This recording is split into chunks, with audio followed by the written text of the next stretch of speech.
Hello there. This is where the fun begins. The Mandalorian's Katie Sackhoff had recently revealed why Bo-Katan Kryze had kept her Season 3 Mythosaur sighting a secret. Bo spotted the legendary Mandalore creature in Chapter 18. Wasn't just a shock to her, but also Star Wars fans, and raised many questions about what it meant for her and her overall character, and for the future of the Mandoverse.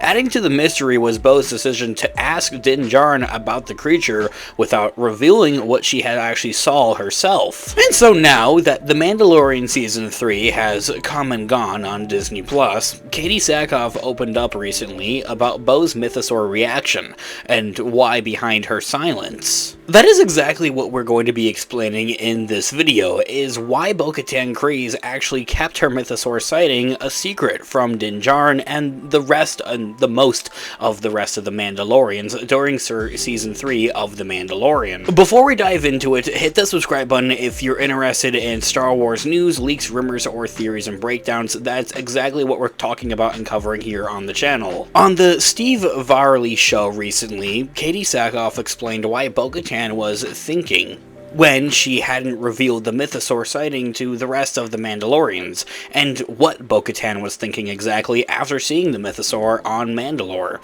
According to Katie Sackhoff, Bo-Katan never took the legend seriously, and after seeing the symbol of her people, thinks that she may be crazy, saying in full quote on that show, "Well, this is a person who did not take the legends literally. She took them metaphorically, you know. She came out of the water seeing the symbol of her people that she didn't ever dream existed.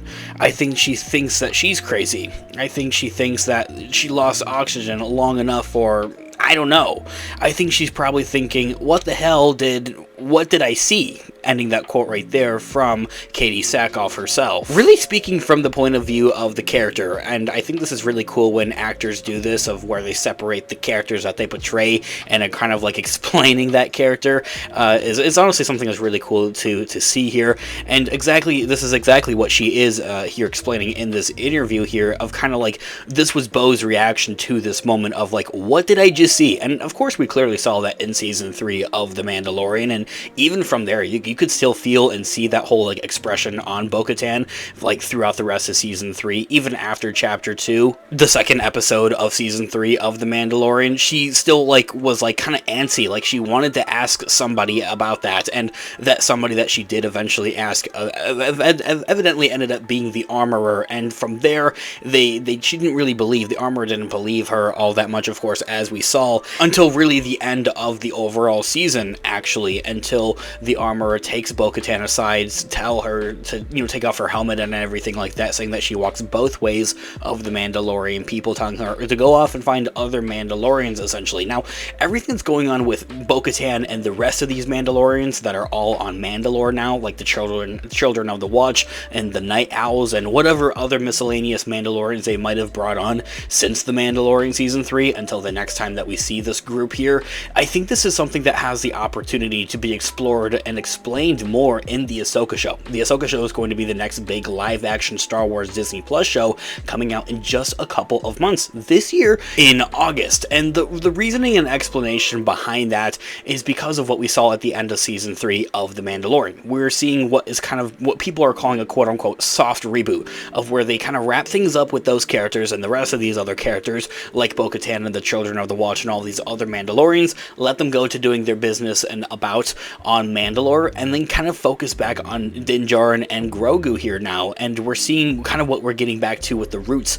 of the overall Mandalorian show here, but kind of back of what we saw in Season 1 of this overall show. Now, you're going to kind of ask, like, where's all the world building going to go then? Where and how are you going to focus and explain and continue on these stories and overall narratives of all of these other characters that they have kind of introduced here in The Mandalorian and in the Mandoverse here now? And I think the answer to that is going to be the Ahsoka show. In a way, we're going to see the Ahsoka show do a lot more into the regards of the world building and have a lot more going on with these other characters in and throughout the Mandoverse here. I recently talked about this in another video about Boba Fett making an appearance in the Ahsoka show because of what we're hearing for the Ahsoka show, seeing that it would be in a way acting as this new world building show comparably to what The Mandalorian Season 2 and Season 3 did, with introducing and having all these other mini plots and mini narratives for all of these other characters and kind of spiraling off and setting up other adventures and shows for those characters. However, back to the core of this overall video, as for why she asked Din Djarin about the Mythosaur, Bo-Katan did,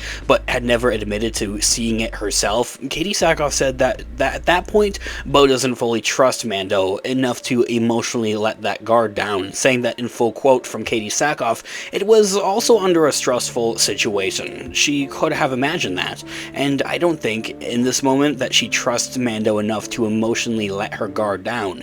Ending that quote right there. Of course, throughout Season 3 of The Mandalorian, we see a lot with Din Djarin and Bo-Katan. They're very much like the two main characters throughout this season here, and there's a lot of fans out there asking that question, are they trying to quietly and silently move Din Djarin aside and let this show be about Bo-Katan now, or are they kind of like, setting things up for the show to be about Bo-Katan now? And the answer to that, of course, is no.